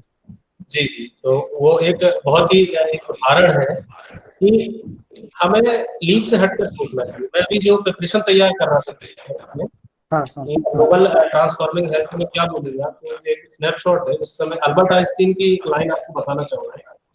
We cannot solve our problems with the same thinking we used when we created them. केवल उसी सोच से, जिस सोच से आपकी प्रॉब्लम बढ़ी थी, उसी सोच पे चलते हुए हम सॉल्यूशन वही है। बिल्कुल सही, बहुत ही अच्छी बात है। जी जी। और जो हमारा टॉपिक था ट्रांसफॉर्मिंग ग्लोबल हेल्थ, यानी ग्लोबल हेल्थ तो हमेशा होती रही, लेकिन हमें इसे ट्रांसफॉर्म करना है। ग्लोबल हेल्थ को कैसे किया जा सकता है, तो एक तो कोविड-19 ने ही ट्रांसफॉर्म कर दिया। कभी जी सर, कभी सपने में नहीं सोचा होगा कि ये लेना पड़ेगा। बिल्कुल बिल्कुल बिल्कुल सही बात है। ये ट्रांसफॉर्म हो गया, ग्लोबल हेल्थ ट्रांसफॉर्म हो गई। ये आपका एक मैंडेटरी पार्ट हो गया, ये ट्रांसफॉर्मेशन है जी। ये किसी ने नहीं सोचा था। सैनिटाइजर, इसकी कोई वैल्यू नहीं थी। तो मैंने अभी वीडियो देखा है जी। तो ये ट्रांसफॉर्म हो गया ग्लोबल हेल्थ। दूसरा जो है वो ये है कि आप अपने हेल्थ को डायरेक्टली एलोपैथिक मेडिसिन का इस्तेमाल ना करके या अपनी फूड स्टाइल, फूड हैबिट को बदलकर या अन्य चीजों से बदल सकते हैं। एक ये ट्रांसफॉर्मेशन। अगर आपसे जी सर और है, आप मुझे कभी भी, मैं चूंकि अभी मेरे पास अप एंड डाउन से बचने वाला समय पर्याप्त रहता है, तो आप मुझे बहुत एक बड़ा अच्छा टॉपिक है एंटी माइक्रोबियल स्टीवर्डशिप। जी सर। तो इस बारे में कैंपेनिंग की बहुत जरूरत है। नहीं सर, आपका सुझाव अच्छा है। और 30-40 मिनट के लिए आप मुझे मतलब कभी भी आप घंटी बजा सकते हैं। तो मैं चाहूंगा कि एंटी माइक्रोबियल स्टीवर्डशिप पर न केवल कैंपेनिंग की जाए, एक पब्लिक अवेयरनेस भी आप अगर स्टूडेंट्स के थ्रू पहुंचाएंगे, क्योंकि नॉर्थ इंडिया रीजन में मैं समझता हूँ एंटी माइक्रोबियल रेसिस्टेंस, न केवल रेसिस्टेंस बल्कि उनकी इंटरेक्शन से होने वाले जो दुष्प्रभाव हैं वो सोसाइटी में मैं स्टडी कर रहा हूँ। क्योंकि मैं थोड़ा रिसर्च साइड का हूँ, तो डेली जो इंटरेक्ट करता हूँ उनके भी डेटा मैं नोट करते जाता हूँ। वो डेटा मैं देख रहा हूँ कि एंटीबायोटिक्स का बड़ा भयानक दुष्प्रभाव है। जैसे अभी जो सीजन चल रहा है उसमें खास करके जो फंगल इन्फेक्शन हैं जी बहुत ज़्यादा होते हैं, और इन फंगल इन्फेक्शन के लिए जो टॉप एमडी और डीएम डर्मेटोलॉजिस्ट होते हैं वो एंटी फंगल ड्रग प्रिस्क्राइब करते हैं। जैसे आपने बड़े कॉमन नेम सुने होंगे, फ्लूकेनाजोल, इट्राकोनाजोल एक्सेट्रा, तो लिलिकोनाजोल। अब इनका अगर मान लो बीमारी क्रॉनिक भी है तो कितने टाइम तक यूज करना चाहिए, ये एक प्रश्न चिन्ह है। या उनको लगातार अगर आपने मोर देन 3 मंथ्स और 6 मंथ किया तो आपके वाइटल ऑर्गन्स पर क्या इफेक्ट होगा, ये कोई सोचता नहीं, खास करके फिजिशियंस तो नहीं सोचते। तो केवल फार्मासिस्ट ने मेडिकल रिप्रेजेंटेटिव के द्वारा उनको बताया कि this particular drug is use for this severity conditions और व्हाटएवर सिम्टम्स, तो वो लिखे चले जा रहे हैं केवल लालच में। यहाँ पब्लिक अवेयरनेस होना बहुत जरूरी है। जी सर, तो जो आपका अनुरोध था इसको निकट जब भी नेक्स्ट हमारा वेबिनार होगा उसमें हम इसे जरूर लेंगे। और जो अपनी बात थी ट्रांसफॉर्मिंग ग्लोबल हेल्थ, तो ग्लोबल हेल्थ को हमें ट्रांसफॉर्म करना है, चाहे वो फार्मेसी फील्ड का हो चाहे नॉन फार्मेसी फील्ड का। एक फार्मासिस्ट अपना रोल तो अदा कर ही रहा है, इसके अलावा सभी लोगों से रिक्वेस्ट है कि वो भी ग्लोबल हेल्थ को ट्रांसफॉर्म करने में एक नई साथ ये हमारा जो एक्सपर्ट टॉक है ये अपने अंत के निकट आ चुका है। बहुत बहुत धन्यवाद देता हूँ काउंसलर सर, चेयरमैन सर को कि उन्होंने अपना बहुत महत्वपूर्ण जो अमूल्य समय है। धन्यवाद डॉक्टर पीयूष खरे जी का, धन्यवाद डॉक्टर सर्वेश शर्मा जी का, धन्यवाद कुल सचिव श्री विजय सिंह जी, कुल सचिव डॉक्टर अश्विनी कुमार द्विवेदी जी का, धन्यवाद डॉक्टर सुनील कुमार प्रजापति जी का, और धन्यवाद सभी श्रोतागण कि उन्होंने अपना बहुमूल्य समय हमारे इस कॉन्फ्रेंस में दिया। इसके साथ बहुत बहुत धन्यवाद मोहित जी का भी, जो मोहित जी ने टेक्निकली इसे बहुत अच्छी तरह से संभाला है। बहुत बहुत धन्यवाद। और इसी के साथ आज का हमारा एक्सपर्ट टॉक यहीं पर समाप्त होता है। नमस्कार।